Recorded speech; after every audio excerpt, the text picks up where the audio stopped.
Okay, this is stock number 9-87M. It's a 2011 Chevy Cruze LT. And this has the 1.8 liter Ecotec.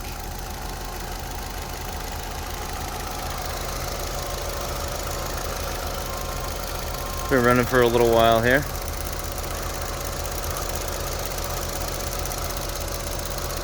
Alright, I almost want to say, wait a minute now. Oh my gosh, that's a little turbo. It's got some injector clacking, but it's not overly terrible. Ugh. We have no engine light.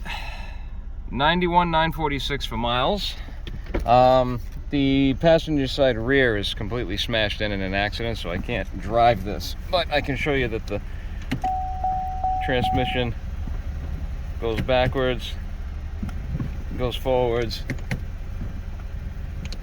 doesn't slam or anything else like that. Seems like it's pretty good that way, so I'm gonna say good drivetrain. Just the right rear suspension is messed up.